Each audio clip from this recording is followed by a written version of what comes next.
Good morning, my beloved. It is Monday again, 7:30 Central Time. Thank you for watching. Thank you for sharing, giving me a thumbs up. Really appreciate all of you who have gone to the Lee Speaks um, podcast, signing up, being a part, subscribing. It's really important. I just, there's so much change going on. I'm not sure I'm going to keep doing this in the year to come. I may just be doing podcasts. I'm not sure. I get a lot of people who thank me for doing the Monday Facebook, so I don't know.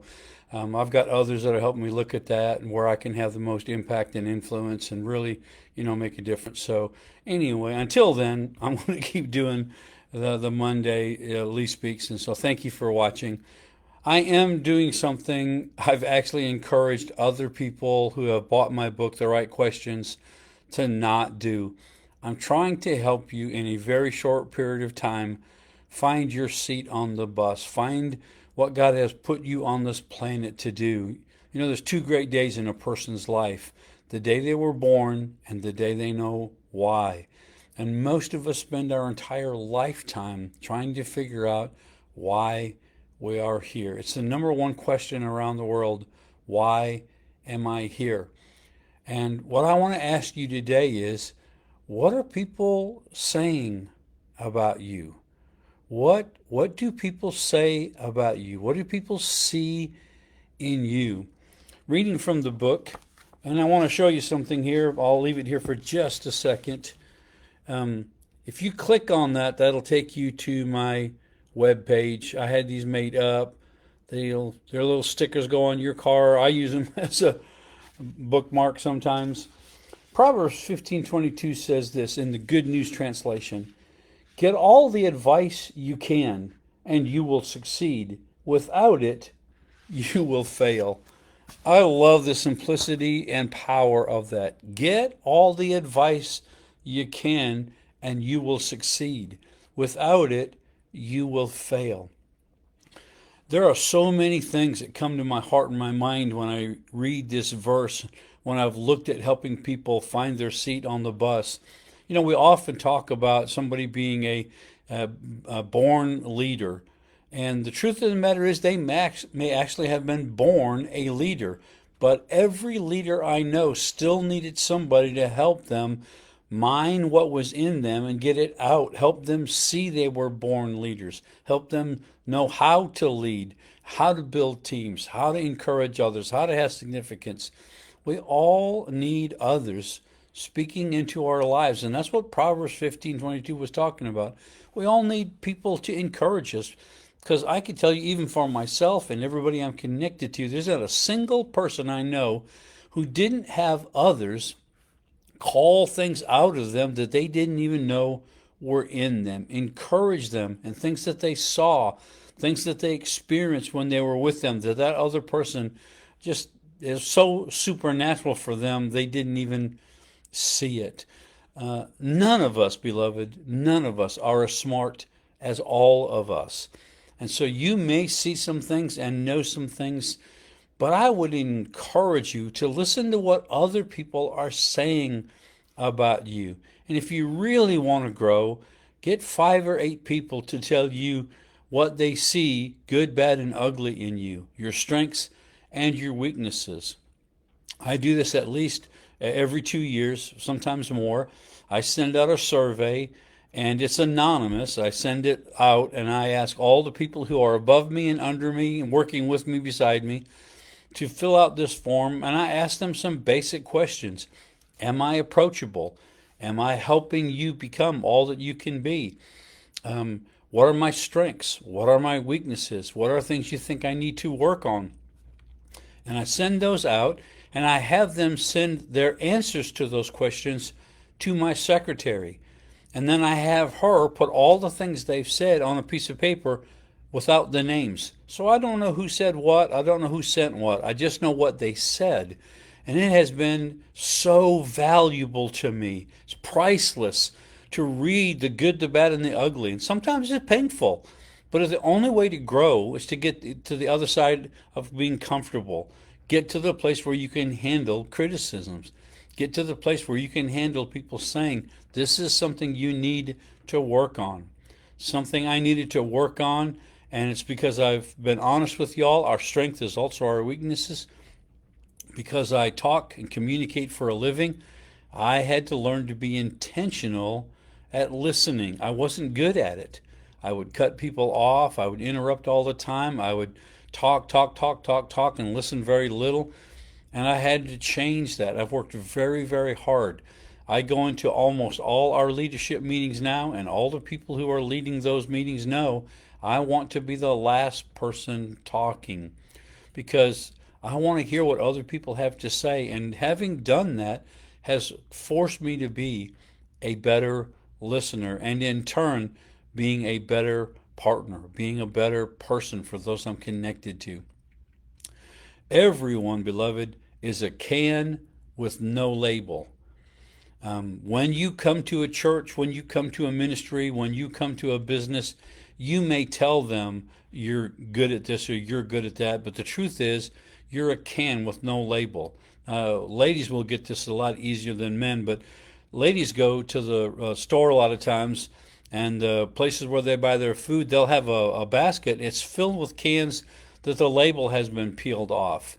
And you can pick it up and you can shake it, and it sounds like fruit cocktail or maybe peaches or something like that, but it could be hominy or something worse if there is such a thing. But just because the can sounds like something, you can't just put a label on the outside of it and call it something and make it that. Whatever it is on the inside. And if you'll open it up, then you can see, oh, it's peaches, or it's pears, or it's fruit cocktail, or it's corn, or it's hominy. And then when you know what it is, you can use it for its designed purpose. What's on the inside of you is what we're trying to find out. That's what this whole book is about. That's why it's called The Right Questions. We're trying to get what's on the inside of you out. We're trying to get what's in your heart vocalized so you can see it, I can see it, others can see it. What's beautiful about this is what's on the inside of you is for the outside and others. The apple tree cannot eat its own apples. The fruit of the apple tree is for others.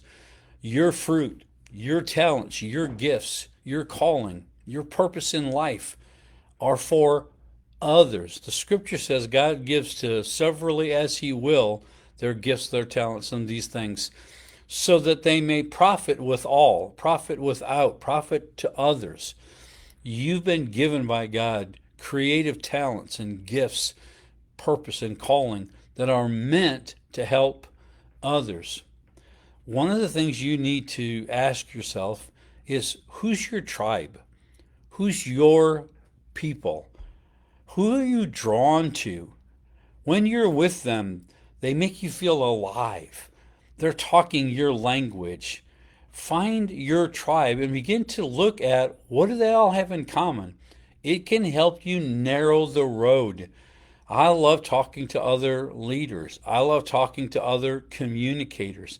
I love talking to people who their goal is to help others become better, because that's what's on the inside of me. So if you really want to be brave this week, if you really want to push the envelope, gather 5 or 8 people that you trust are going to be honest with you. And if you want them to really be honest, have them send that information to somebody outside of you who will take away the names and just write down what they said. And ask them, what is my strength? What am I really good at? What have I been able to help you with? What do you see in me? What is my weakness? What do I need working on? Ask them, do I make you feel loved? Do I make you feel cared about? How do I help you? What do I do that's beneficial to you? Ask these kind of questions and others. You come up with your own questions. Ask these 5 or 8 people to fill it out and to send their answers to somebody who will take away the names and just write down all the strengths, all the weaknesses, all the things that they said, and then look at it, pray about it. You know, so many times I've found that people see in you things you don't see, but if 3 out of 5 people say they see this in you, you might want to pay attention. If 7 out of the 8 say you're an artist, you might want to buy some art supplies. If I heard one man say one time, if 7 out of 10 people say you're a donkey, you might want to buy a saddle. So, what are people saying? If you really want to grow, you need to hear what other people see in you, what they say about you, what they tell others about you. All the people I know and all the people I don't know who I've heard communicate how they found their calling, their seat on the bus, it took others helping them to see it. They had some idea, many of them. I knew I liked to talk, but I didn't actually know it was a talent. I didn't know it was a gift.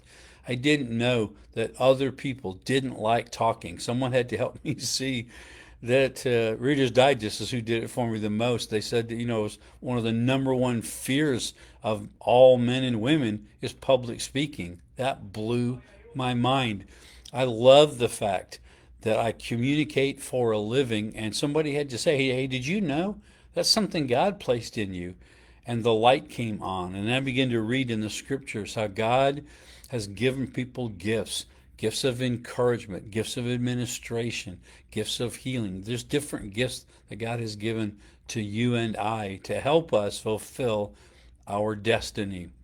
So I love you so much. Let me say hi to a few folks. Hey, Mike, good to hear from you. I was playing bass Sunday and was thinking about you the whole time I was playing. Thank you. Love you. Laureen, Blankenship. Hey, how come Blankenship is first and Margaret is last? Margaret, thanks for watching. Valerie, love y'all so much. Stuart, hey, you guys are awesome. Karen, I know there are others that will watch later. Thank you guys so much. Give me a thumbs up. Click share if you would. If you haven't subscribed to my podcast, please do so. I would hate to see you miss out. There's some things we're going to be doing pretty soon, and I'm gathering people together to work out what some of that might look like. But look forward to seeing you all next Monday. Have a great week.